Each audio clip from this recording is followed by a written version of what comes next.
Welcome back to Frame Flicks, the place where stories don't just end, they linger. Today, we're talking about a question that shook the internet, split fandoms, and left millions staring at their screens in silence. Did Eleven die in Stranger Things? No clickbait, no shortcuts. Just the truth, the theories, and the meaning behind the ending. Heavy spoilers ahead. If you haven't finished the finale, this is your last exit. Eleven isn't just a character. She's the heart of Stranger Things. From a scared kid in a hospital gown to the one who stood between our world and pure nightmare fuel. So when the finale fades out and the screen goes dark, fans didn't ask, was the villain defeated? They asked one thing. Wait, what happened to Eleven? Because the show doesn't hand us an answer. It dares us to feel it instead. Let's rewind the final moments. Hawkins is on the brink of collapse. The Upside Down is bleeding into reality. Vecna is stronger than ever. And once again, Eleven steps forward alone. She enters Vecna's mind, not just to fight him, but to save everyone he's holding captive. The battle is brutal, mental, personal. Joyce ultimately delivers the final blow to Vecna in the real world. But the Upside Down doesn't just vanish. It starts to collapse. And that's when it happens. An explosion. A blinding flash. And Eleven is gone. No body, no final goodbye. Just silence. For a show that never shies away from emotional punches, that absence is loud.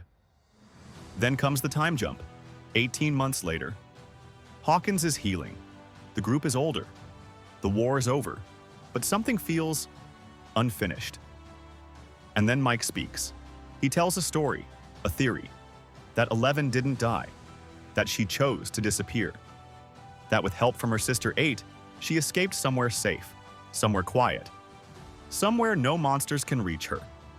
And the show shows us this place, a peaceful image, a calm version of Eleven, alive. But here's the catch. Is this real? Or is it hope? Is the show telling us the truth? Or showing us what Mike needs to believe? This wasn't an accident. The creators of Stranger Things have said before that Eleven was originally meant to die way back in Season 1. Her survival changed the entire show. So, when the finale refuses to give us a clean answer, it's intentional. Because Stranger Things has never really been about monsters. It's about growing up, about loss, about the people who change you, even if they don't stay. If Eleven died, her sacrifice saved the world. If she lived, her disappearance saved herself. Both endings mean something. And the show lets you choose which one you believe. Here's the honest answer. The show never confirms her death. But it never confirms her survival either. And that's the genius of it.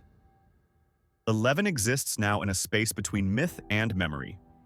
A hero whose story doesn't end. It echoes. At Frame Flicks, our take: Eleven survives, not because the show proves it, but because Stranger Things has always been about hope, surviving impossible odds. Now it's your turn. Do you believe Eleven lived? Or do you think her sacrifice was final? Drop your theory in the comments. And if this breakdown hit you right in the nostalgia, subscribe to Frame Flicks, hit that bell, and stick around, because great stories never really end.